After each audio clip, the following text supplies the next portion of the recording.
بسم اللہ الرحمن الرحیم قال رسول اللہ صلی اللہ علیہ وسلم من صام رمضان ایمانا واحتسابا غفر له ما تقدم من ذنبه او کما قال رسول اللہ صلی اللہ علیہ وسلم۔ آپ صلی اللہ علیہ وسلم کے ارشاد اقدس کا مفہوم ہے کہ جس نے رمضان کے روزے رکھے ایمان کی کیفیت کے ساتھ اور ثواب کی نیت سے تو اس کے گزشتہ سارے گناہ معاف کر لیے جائیں گے۔ محترم سامعین، آج ہماری گفتگو کا موضوع روزوں اور رمضان کے فضائل ہے،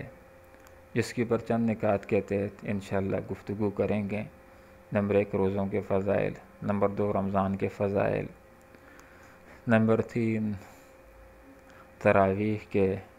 فضائل، نمبر 4 قرآن کے فضائل، نمبر 5 لیلۃ القدر کے فضائل۔ آپ صلی اللہ علیہ وسلم نے ارشاد فرمایا کہ جب رمضان المبارک آتا ہے تو رحمت کے دروازے کھول دیے جاتے ہیں، آسمانوں کے دروازے کھول دیے جاتے ہیں، جنت کے دروازے کھول دیے جاتے ہیں، جہنم کے دروازوں کو بند کر لیا جاتا ہے، شیاطین کو جکڑ لیا جاتا ہے۔ اور دوسری روایت کے اندر یہ بات بھی آتی ہے کہ اللہ کی طرف سے منادی کرنے والا منادی کرتا ہے کہ ہے کوئی نیکیوں کا طالب، اس کو چاہیے کہ وہ آگے بڑھے، اور ہے کوئی گناہوں کا طالب، اس کو چاہیے کہ وہ رک جائے۔ اللہ کی طرف سے بہت سارے لوگوں کو جہنم کی آگ سے بچایا جاتا ہے، اور ایسا رمضان کی ہر رات کے اندر ہوتا ہے۔ روزوں اور رمضان کی فضیلت کے بارے میں آپ صلی اللہ علیہ وسلم سے یہ حدیث بھی مروی ہے کہ ایک دفعہ آپ صلی اللہ علیہ وسلم مسجد تشریف لائے اور منبر کی سیڑھی کے اوپر پاؤں رکھا تو آمین فرمایا، دوسری سیڑھی کے اوپر پاؤں رکھا تو آمین فرمایا، پھر تیسری سیڑھی کے اوپر پاؤں رکھا تو آمین فرمایا۔ صحابہ کرام رضوان اللہ تعالی علیہ مجمعین جو آپ صلی اللہ علیہ وسلم کے ایک ایک چیز کو نوٹ کیا کرتے تھے، سوال اٹھایا اللہ کے رسول، ہم نے تو کوئی چیز دیکھی نہیں، آپ نے آمین، پھر آمین، اور تیسری مرتبہ بھی آمین فرمایا۔ تو آپ صلی اللہ علیہ وسلم نے فرمایا میرے پاس جبرائیل امین تشریف لائے اور انہوں نے یہ بات فرمائی کہ وہ آدمی ناکام اور نامراد ہو جائے کہ جس کو رمضان کا پیارا مہینہ ملا اور اس کے اندر پھر بھی اللہ رب العالمین کی عبادت کر کے اپنے آپ کو بخشوانے کا اہل نہ بنا سکا۔ اس کے پر آپ صلی اللہ علیہ وسلم نے آمین فرمایا۔ گویا کہ اس مہینے کے اندر جو آدمی اللہ کو راضی کرنا چاہے تو آسانی کے ساتھ راضی کر سکتا ہے۔ اور دوسری چیز جس کے پر آپ صلی اللہ علیہ وسلم نے آمین فرمایا کہ میرے پاس جبرائیل امین تشریف لائے اور انہوں نے فرمایا کہ وہ آدمی بھی ناکام اور نامراد ہو جائے کہ جس کے سامنے آپ صلی اللہ علیہ وسلم کا نامی گرامی لیا جائے اور اس کے اوپر وہ درود شریف نہ پڑھے، صلی اللہ علیہ وسلم نہ کہے، اس کے پر بھی آپ صلی اللہ علیہ وسلم نے آمین فرمایا۔ تیسری بات جس کے پر آپ صلی اللہ علیہ وسلم نے آمین فرمایا کہ میرے پاس جبرائیل امین آئے اور انہوں نے یہ بات فرمائی کہ وہ آدمی بھی ناکام اور نامراد ہو جائے کہ جس کو اس کی حیات کے اندر بوڑھے والدین مل جاتے ہیں یا دونوں میں سے کوئی ایک، اور پھر بھی ان کی خدمت کر کے اپنے آپ کو جنت کا مستحق وہ نہیں بنا سکا، اس کے اوپر بھی آپ صلی اللہ علیہ وسلم نے آمین فرمایا۔ روزوں اور رمضان کی فضیلت کے بارے میں آپ صلی اللہ علیہ وسلم نے یہ بھی ارشاد فرمایا کہ آخرت کے اندر روزہ اور قرآن بندے کے حق میں سفارش کریں گے۔ روزہ کہے گا کہ اللہ اس کو میں نے بھوکا رکھا، پیاسا رکھا، خواہشات سے روکے رکھا، میں اس کے حق میں سفارش کرتا ہوں، اللہ اس کی بخشش فرما۔ قرآن کہے گا اللہ میں نے اس کو آرام سے روکے رکھا، یہ تیری کتاب کی تلاوت کرتا رہا۔ قرآن بھی بندے کے حق کے اندر سفارش کرے گا۔ حدیث میں آتا ہے آپ صلی اللہ علیہ وسلم نے ارشاد فرمایا کہ روزے اور قرآن ہر دو کی سفارش کو اللہ تعالیٰ سنے گا، قبول فرمائے گا اور بندے کی بخشش فرمائے گا۔ ایک صحابی نے آپ صلی اللہ علیہ وسلم سے یہ سوال کیا تھا کہ اللہ کے رسول مجھ کو کوئی ایسا عمل بتلا دیجئے جو میرے لیے کافی ہو جائے، جو مجھے نفع دے۔ تو آپ صلی اللہ علیہ وسلم نے اس کو فرمایا تھا، اے میرے دوست روزے رکھا کرو، اس لیے کہ روزوں کی مثل دوسرا کوئی بھی عمل نہیں ہے۔ ایک حدیث میں آتا ہے، آپ صلی اللہ علیہ وسلم نے ارشاد فرمایا، من صام رمضان ایمان واحتسابا غفر له ما تقدم من ذنبه، کہ وہ آدمی جس نے رمضان کے روزے رکھے ایمان کی کیفیت کے ساتھ اور ثواب کی نیت سے، اس کے گزشتہ سارے گناہ معاف کر لیے جائیں گے۔ مفسرین اور محدثین حضرات اکثر یہاں پر یہ نقطہ لکھ لیتے ہیں کہ اگر کسی عمل کے اوپر سارے گناہوں کی معافی کا ذکر ہو جائے تو اس کا مفہوم یہ ہوتا ہے کہ اس نیک عمل کی وجہ سے اللہ تعالیٰ اس کی لغزشوں کو، کوتاہیوں کو، گناہ صغیرہ کو معاف کر دیتا ہے۔ جہاں تک بڑے بڑے گناہوں سے، کبیرہ گناہوں سے نکلنے کا ایک طریقہ ہے تو اس سے شرعی توبہ کے ذریعے آدمی نکلے گا، اور توبہ کا شرعی طریقہ یہ ہوتا ہے کہ جس گناہ سے توبہ کر رہا ہے اس کے پر پشیمان بھی ہو، نمبر 2 اس کو چھوڑ دے، اور نمبر 3 آئندہ زندگی کے اندر نہ کرنے کا پختہ عزم کر لے، نمبر 4 اگر اس گناہ کا تعلق حقوق العباد کے ساتھ ہے تو بندوں سے بھی اپنے معاملے کو صاف کرے، اور نمبر 5 اگر اس گناہ کی تلافی کر سکتا ہے تو تلافی بھی کرے گا۔ جیسے آدمی نماز نہیں پڑھتا تھا تو یہ گناہ کبیرہ ہے، توبہ کر لے گا تو نماز نہ پڑھنے کا گناہ معاف ہو جائے گا، لیکن اس گناہ سے نکلنے کا طریقہ یہ ہے تلافی بھی کرے گا، اور تلافی کی صورت یہ ہوگی کہ گزشتہ زندگی کی نمازوں کو قضا کرنا شروع کر لے۔ لیکن اگر گناہ ایسا ہے کہ اس کی تلافی نہیں ہو سکتی، مثلا فلمیں دیکھتا تھا یا گانے سنتا تھا، تو محض توبہ کر لینا ہی کافی ہوگا۔ اور آپ صلی اللہ علیہ وسلم نے اس حدیث کے اندر یہ بھی بیان فرمایا کہ من قام لیلۃ القدر ایمانا واحتسابا غفر له ما تقدم من ذنبه، کہ وہ آدمی جس نے لیلۃ القدر کو قیام کیا شب دار کی ایمان کی کیفیت کے ساتھ اور ثواب کی نیت سے، تو اس کے گزشتہ سارے گناہ معاف کر دیے جائیں گے۔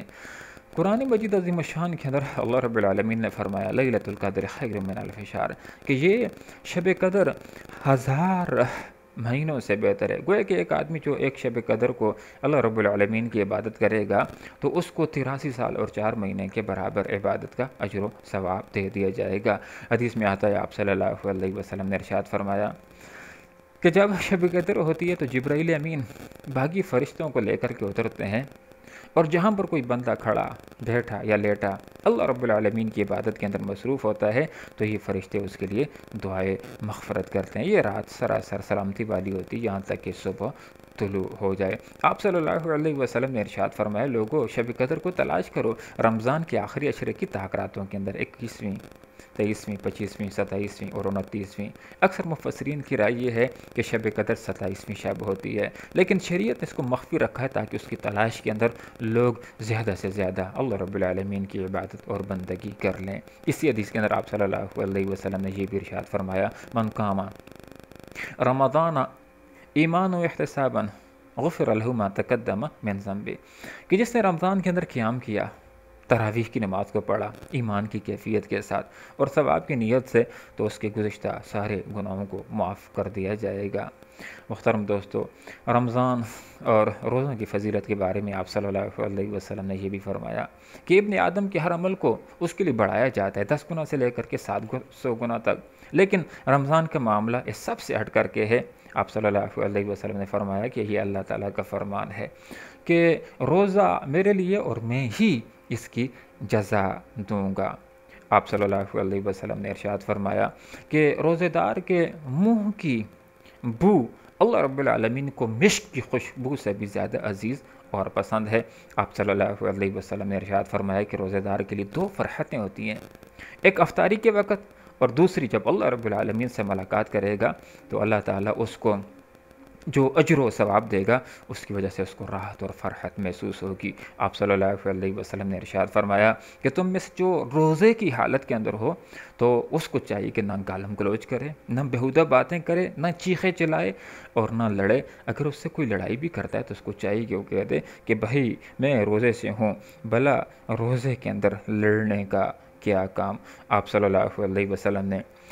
شعبان کی آخری رات کو خطبہ دیا تھا، اور اس خطبے کے اندر آپ صلی اللہ علیہ وسلم نے یہ بھی ارشاد فرمایا تھا لوگوں تمہارے اوپر ایک مہینہ رحمتوں کا مہینہ، مبارک مہینہ صاحب فگن ہونے والا ہے، کہ جس کے نفل کو اللہ تعالیٰ نے فرض قرار دیا اور جس کے فرض کو اللہ رب العالمین نے 70 گنا زیادہ اجر و ثواب کے اندر تبدیل کر لیا ہے۔ آپ صلی اللہ علیہ وسلم نے فرمایا کہ رمضان کا مہینہ یہ غم خواری کا اور ہمدردی کا اور یہ مساوات کا مہینہ ہے۔ آپ صلی اللہ علیہ وسلم نے ارشاد فرمایا کہ رمضان کے اندر بندے مومن کے رزق کو بڑھا دیا جاتا ہے، اور آپ صلی اللہ علیہ وسلم نے یہ بھی ارشاد فرمایا کہ جس نے کسی ایک بندے کو روزہ افطار کرایا تو اس کو 2 روزوں کا اجر و ثواب دیا جائے گا، ایک اس کے اپنے روزے کا اور ایک جس کو اس نے روزہ افطار کرایا ہے اس کے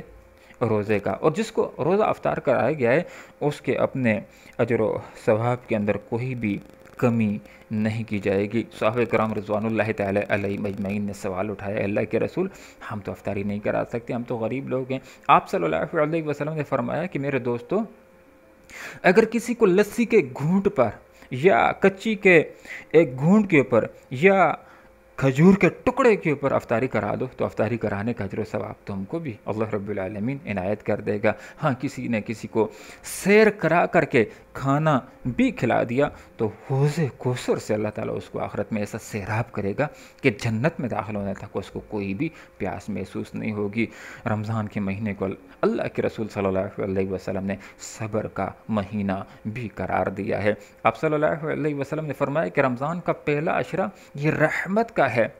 دوسرا عشرہ مغفرت کا ہے۔ تو گویا کہ دوسرے عشرے کے اندر جہاں ہم نے اور دوسری بہت ساری نیکیاں کرنی ہیں تو ہم نے ایک نیکی یہ ضرور کرنی ہے کہ اپنی اصلاح کے لیے ہم نے توبہ کرنا ہے، استغفار کرنا ہے۔ تو جس عشرے کو اللہ تعالیٰ نے معافی کے لیے خاص کیا ہے اس عشرے کے اندر ہم معافی مانگیں گے، توبہ کریں گے تو اللہ معاف نہیں فرمائے گا، ضرور اللہ رب العالمین معاف فرمائے گا اگر ہم سچے دل سے اپنی اصلاح کرنا چاہیں اور توبہ کرنا چاہیں۔ اور آپ صلی اللہ علیہ وسلم نے فرمایا کہ رمضان کا جو آخری عشرہ ہے وہ جہنم کی آگ سے خلاصی کا عشرہ ہے۔ آپ صلی اللہ علیہ وسلم نے ایک روایت کے اندر یہ بھی ارشاد فرمایا کہ تم میں سے جو آدمی ایسا ہے کہ اس کے ماتحت کچھ لوگ ہیں جو کام کر رہے ہیں تو اس کو چاہیے کہ ان سے ہلکا کام لے، اگر ان سے ہلکا کام لے کے ان کے کام کے اندر کمی کرے گا تو اللہ تعالیٰ اس کو دوزخ کی آگ سے نجات دے گا، اس کو دوزخ کی آگ سے خلاصی اللہ رب العالمین دلائے گا۔ آپ صلی اللہ علیہ وسلم نے ارشاد فرمایا کہ جب رمضان کی آخری رات ہوتی ہے تو فرمایا میری امت کے لوگوں کی بخشش کر دی جاتی ہے، مغفرت کر لی جاتی ہے۔ صحابہ کرام رضوان اللہ تعالی علیہم اجمعین نے یہ سوال اٹھایا، اللہ کے رسول کیا یہ شب قدر ہوتی ہے؟ آپ صلی اللہ علیہ وسلم نے فرمایا کہ یہ شب قدر نہیں ہوتی، لیکن بات یہ ہے کہ جب مزدوری کرنے والا مزدوری کر لیتا ہے تو اس کا پورا اس کو اجر دے دیا جاتا ہے۔ ایک آدمی اگر بندے کے ذمہ کام لگاتا ہے، جب آدمی کام کر لیتا ہے تو کوئی آدمی اس کی مزدوری رکھتا نہیں، مزدوری دے دیتا ہے۔ اللہ نے ہمارے ذمہ رمضان کے اندر روزے رکھنے کا کام لگایا ہے، اگر ہم اخلاص کے ساتھ روزے رکھیں گے، شوق کے ساتھ روزے رکھیں گے تو اللہ تعالیٰ ضرور اس کا اجر دے گا، اور اتنا اجر دے گا کہ انسان کا دل ٹھنڈا ہو جائے گا۔ اس مہینے کے اندر اللہ تعالیٰ بہت سارے لوگوں کی بخشش فرمائے گا۔ اللہ رب العالمین سے دعا کرتے ہیں کہ اللہ تعالیٰ ہمیں رمضان نصیب کرے، رمضان کے اندر نیکیاں کرنا نصیب کرے، رمضان کے اندر عبادات نصیب کرے، اور رمضان کے آخری عشرے جس کو رسول اللہ صلی اللہ علیہ وسلم نے عتقم من النار، جہنم کی آگ سے خلاصی کا عشرہ قرار دیا ہے، اور آخری رات جو کہ لیلۃ الجائزہ ہے جس کے اندر انعام دیا جائے گا، جن لوگوں کے لیے اللہ تعالیٰ جہنم کی آگ سے خلاصی کا پروانہ لکھے گا، اللہ سے دعا کرتے ہیں کہ اس کے اندر میرا اور آپ کا نام بھی شامل ہو، ہمارے لیے بھی جہنم کی آگ سے خلاصی کا پروانہ لکھ دیا جائے۔ اللہ عمل کی توفیق عطا فرمائے۔ وآخر دعوانا ان الحمد للہ رب العالمین۔